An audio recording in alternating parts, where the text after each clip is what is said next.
Alright guys, in this video we're going to go ahead and make it so that we can take a GitHub username and make a request to our backend and then make a request to the GitHub API to get the repositories of the user.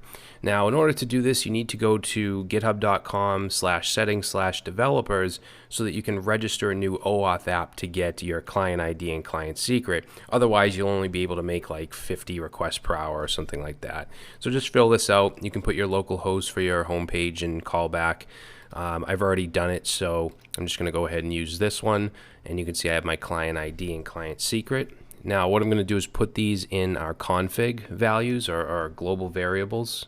So we'll copy that and go to our config, and then we want our default.json, and let's add GitHub. We'll do GitHub client ID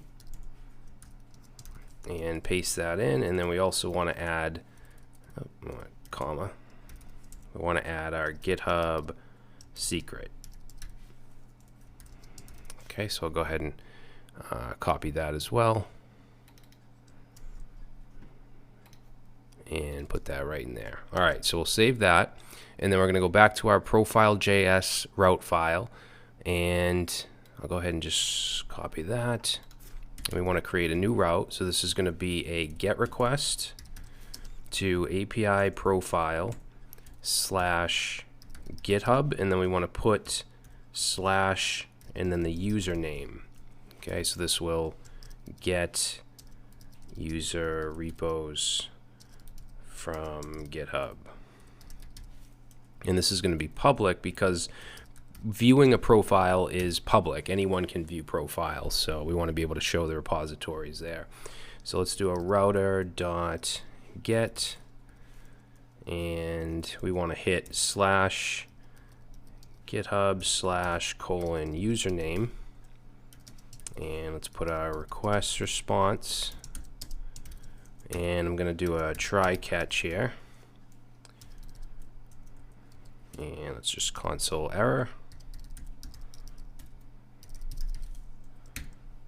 And then we'll do a res.status of 500.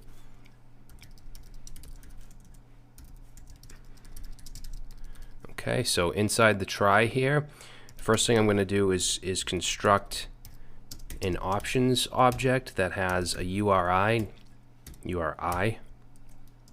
and what we'll do is we'll plug this into request, which I actually have to bring in. Remember we installed that request package. If we look in package.json right here, request. So we want to make sure that we bring that in so that we can use it. So let's say const request equals require request, and then we're also going to need to use our config. So let's bring that in as well while we're at it. So config, excuse me, and config. All right, so now let's continue building this options URI. So we're going to do HTTPS. We want to hit api.github.com, and it's going to be /users/ and then we want that username that's being passed in through the URL, which we can get with request.params.username and then /repos. Okay, now we need to add a few parameters on here, including the client ID and client secret. But I also want to add, I'm going to put a question mark here, and I want to add per page because I only want 5. So I'm going to put in 5 here. And then let's do ampersand and let's sort it. So we'll do sort equals, and we want to sort it by created, so the create date, and we want that to be ascending. All right, so we'll do that. And then let's do ampersand, and now we want to add our client_ID parameter, which we're going to get from config.get, and what do we call it, GitHub client ID, and then we'll do another ampersand, but we want to do client_secret, and we'll set that to config.get, and we called that GitHub secret. Okay, so that should do it for the URI. Now we also want to specify the method of request, which is going to be get, and then finally we want to add to the headers. I was having issues without this, so we need to add this user agent, and we can set that to NODEJS. Okay, so I'll just go ahead and give that a save.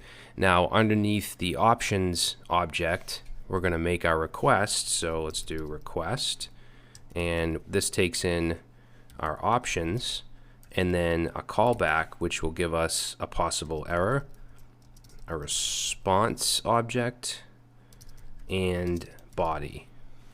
All right, so we'll use an arrow function here, and let's just go ahead and check for the error. So if there's an error, let's just console error that. And then we want to check for a 200 response. If it's not a 200 response, then let's send back a 404 error and just say the profile isn't found. So we can test for the response, the status, by saying response.status code. So we'll say if that's not equal to 200, then let's send back a status of 404 not found, and then just add some JSON in here, and we'll go ahead and just say message, and we'll say no GitHub profile found. Okay, so if it is found, then we just want to res.json, and we want to send the body that's going to contain it. Now this body is not going to, it's just basically going to be a regular string with escaped quotes and stuff like that. So we want to surround this with json.parse before we send it, like that.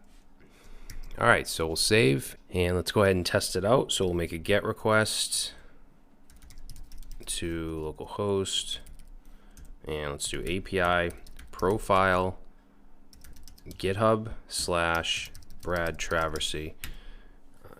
And there we go. So you can see what we're getting is an array of the last 5 repositories, and React File Uploader is my most recent, so that's going to be the first one listed.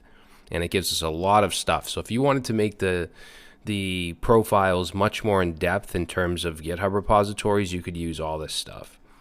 Okay, so there's the second one, face recognition examples, Nest.js REST API. So there should be 5 of them. Okay, and if you want to change the number, just change that per page parameter. So I'm going to go ahead and save this as get GitHub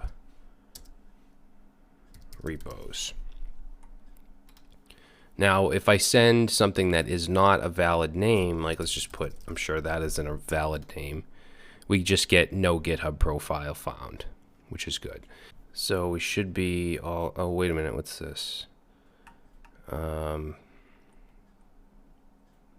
Oh, header's already sent, so we just got to put a return here. All right, so if we do that, we shouldn't get that error. Okay, so that's it. Now in the next section, we're going to start to work on posts. We have our user and authentication stuff all set up, all of our profile actions, profile routes. So in the next video, we're going to start on posts, where we can create posts, delete them, we can update them, we'll be able to add likes to a post, we'll be able to add comments, so quite a bit to do there. And then after that, we should be done with our backend, and we should be ready to move on to React.